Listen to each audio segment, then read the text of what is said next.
रजवाड़ी दावत में आए अमीर गरीब मायके वाले। कितनी सुंदर लग रही हूं मैं इन कपड़ों में, ये कीमती जेवर। मैंने सपने में भी नहीं सोचा था कि मुझ जैसी गरीब लड़की आज इतने बड़े आलिशान रजवाड़े खानदान की बहू बन जाएगी। ये है जानवी, जो एक गरीब परिवार की बेटी है। भगवान जी, जैसे मुझे इतने अमीर और बड़े परिवार की बहू बनने का सौभाग्य प्राप्त हुआ, बस ऐसे ही मेरे माता पिता की गरीबी भी दूर हो जाए। इधर एक छोटे से झोपड़े घर में जानवी के गरीब माता पिता हिमानी, सुरेश और जानवी के छोटे बहन भाई कुमार, सपना थे। सुरेश और उसके परिवार वाले बड़ी गरीबी में अपना जीवन बिता रहे थे। पता नहीं वो लोग जानवी को खुश रख रहे हैं या नहीं। हिमानी, हमारी बेटिया के ससुराल वाले रजवाड़े खानदान के लोग हैं। हमारी जानवी बिटिया वहां राज कर रही होगी। इधर जानवी अपनी आलीशान कमरे में थी, तभी वहां जानवी की अमीर मॉडर्न जेठानी खुशी आती है। खुशी ने सुंदर से रजवाड़े खानदान की साड़ी पहनी हुई थी, जो डायमंड और मोतियों से भरी हुई थी।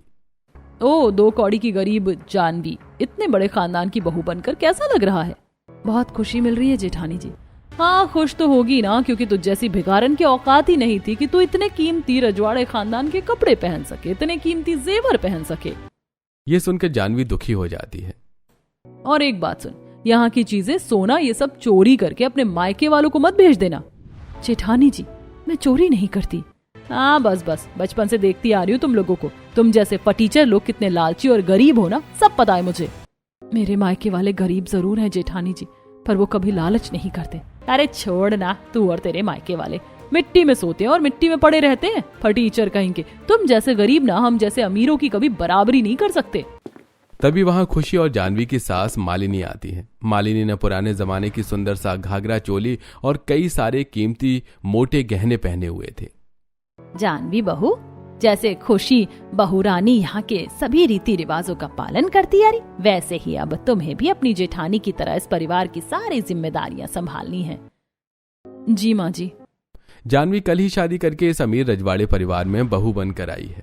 खुशी और जानवी दोनों एक दूसरे को बचपन से जानते हैं। दोनों का मायका आमने सामने ही है। खुशी के अमीर बड़े से मायके में उसके पिता, माता हरीश, गायत्री और छोटी बहन दिशा थी।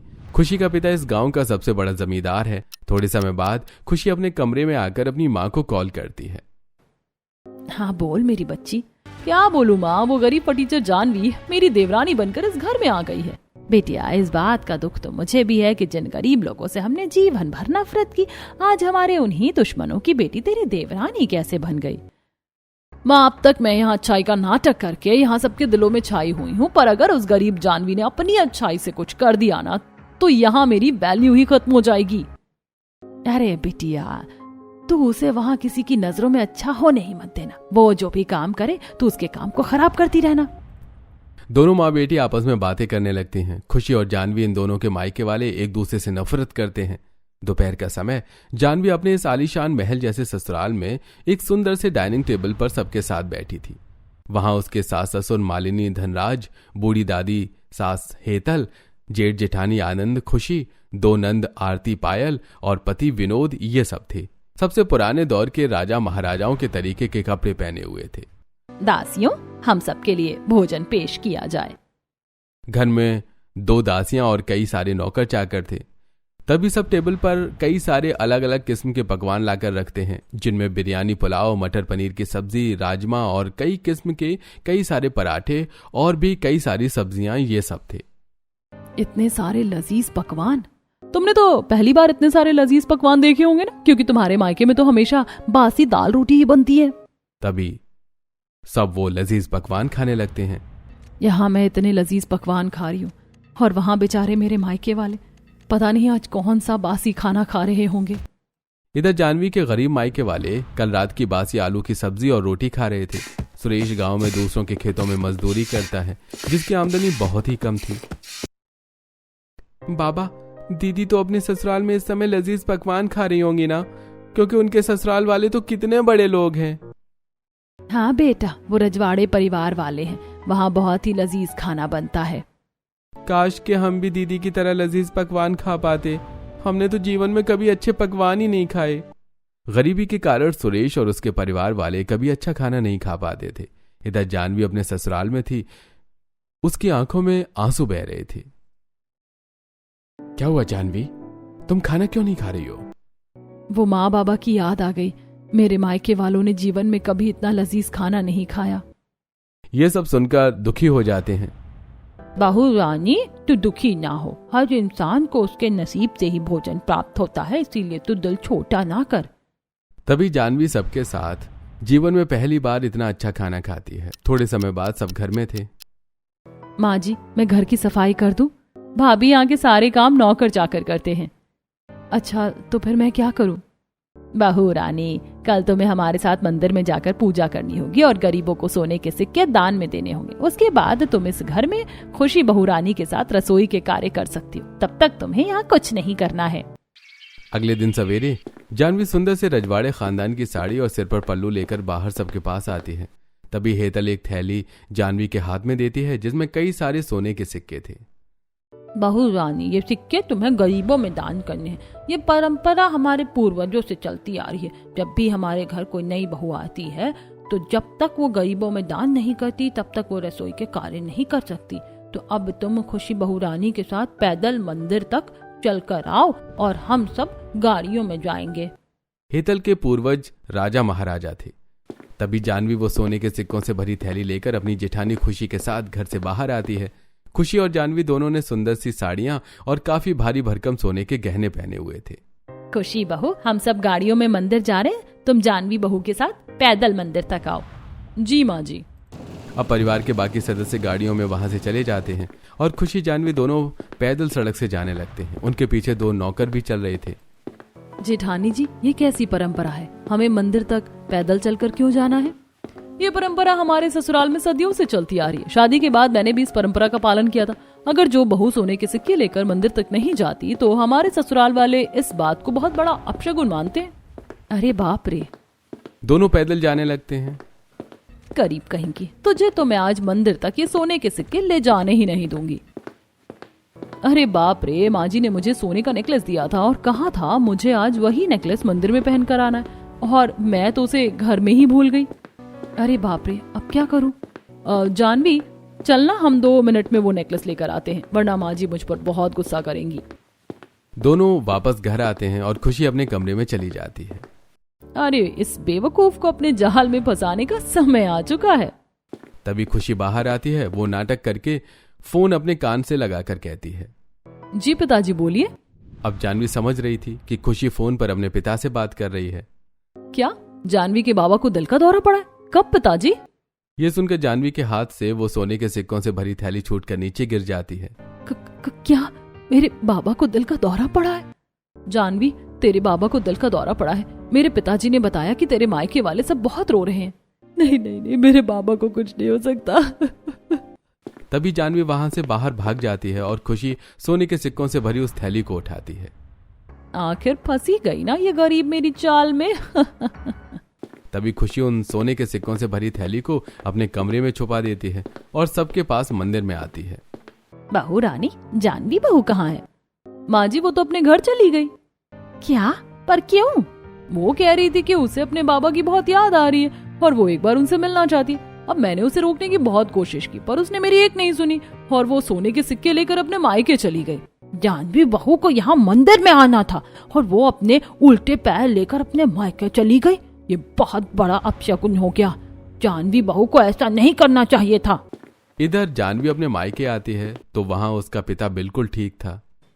ये क्या, आप तो ठीक हो बाबा? आपको दिल का दौरा नहीं पड़ा? अरे, दिल का दौरा नहीं बिटिया, मुझे क्यों दिल का दौरा पड़ेगा? किसने कहा तुझसे? तभी जानवी अपने माता पिता को सारी बात बताती है। बेटिया, जरूर उस खुशी ने तुझे बेवकूफ बनाया है। अरे बाप रे, वहाँ मंदिर में तो सब मेरी राह देख रहे होंगे और वो सोने के सिक्कों की थैली तो घर में ही रह गई। जानवी दौड़ते हुए अपने ससुराल आती है तो वहाँ घर में सब बड़े गुस्से में खड़े थे। जानवी बहू, हमने तुम्हें मंदिर में आने के लिए कहा था ना, फिर तुम अपने मायके क्यों चली गई? माँ जी, जेठानी जी के पिताजी ने कहा था कि मेरे बाबा को दिल का दौरा पड़ा है, इसीलिए मैं अपने मायके गई थी। पर वहाँ जाकर मैंने देखा तो मेरे बाबा को दिल का दौरा नहीं पड़ा था। जेठानी जी, आपने मुझसे झूठ क्यों कहा? क्या बहाना कर रही है? मैंने कब कहा था तुझे ये सब? तू ही मायके जाने की जिद करी थी। माँ जी, ये झूठ बोल रही है। नहीं माँ जी, मैं सच बोल रही हूँ। चुप हो जाओ बहू। खुशी बहू ने आज तक कभी झूठ नहीं बोला। झूठी तुम हो। तुम्हारे कारण आज इतना बड़ा अपशगुन हो गया। जानवी बहू, सोने के सिक्कों से भरी थैली कहाँ है? वो तो यहाँ सामने ही गिरे थे। तभी जानवी सामने देखती है तो वहां सोने के सिक्कों की थैली नहीं थी। अरे वो सोने के सिक्कों से भरी थैली कहाँ गई? यहीं तो गिरी थी वो। देख लीजिए माँ जी, गरीब को अपने घर की बहू बनाने का अंजाम। सोने के सिक्के देखकर इस लालची जानवी के मन में लालच आ गया होगा और इसने वो सारे सिक्के अपनी गरीब लालची मायके वालों को दे दिया। यह सुनकर जानवी की आंखों में आंसू आ जाते हैं। नहीं नहीं माँ जी, लगता है हमने तुम्हें इस घर की बहू बनाकर ही गलती कर दी। हमें नहीं पता था कि तुम इतनी लालची और चोर किस्म की लड़की हो जो अपने ससुराल का सोना ले जाकर अपने मायके वालों को दे रही हो। सब जानवी को खूब खरी खोटी सुनाकर वहां से चले जाते हैं। जानवी खूब रोने लगती है। मेरा विश्वास कीजिए, मैंने चोरी नहीं की। अगले दिन, जानवी बहू, आज से तुम इस घर के सारे काम करोगी क्योंकि तुम्हारी यही औकात है। और हाँ, आगे से कोई भी चीज अगर तुमने अपने मायके वालों को भेजी तो हम तुम्हें इस घर से धक्के मारकर बाहर निकाल देंगे। तभी सास के कहने पर जानवी अपने इस ससुराल में नौकरों की तरह काम करने लगती है और खुशी सारा दिन आराम करती है। अब इसी तरह दिन प्रतिदिन बीतने लगे। ससुराल वाले जानवी के साथ नौकरों जैसा सलूक कर रहे थे। एक शाम जानवी घर की सफाई कर रही थी, तभी खुशी वहां आती है। अब जाकर सही मायनों में तुझे तेरी असली जगह मिली है। गरीब कहीं की, तेरी यही औकात है नौकरों जैसे काम करने की। कुछ दिन बाद सवेरे, जानवी बहू, खुशी बहू, आज हमने तुम दोनों के मायके वालों को हमारे घर पर दावत के लिए बुलाया है, तो तुम दोनों रसोई में जाकर अपने हाथों से बढ़िया लजीज पकवानों की व्यवस्था करो। तभी दोनों रसोई में आते हैं और अपने अपने हाथों से खाने की व्यवस्था करने लगते हैं। इधर जानवी के मायके में, हिमानी, हमारे पास तो नए कपड़े ही नहीं है। अब हम बिटिया के ससुराल में क्या ये पुराने कपड़े पहनकर जाएं? हाँ, अब क्या करें, जो है सो है। इधर खुशी के मायके वाले काफी सुंदर और कीमती मॉडर्न कपड़ों में थे।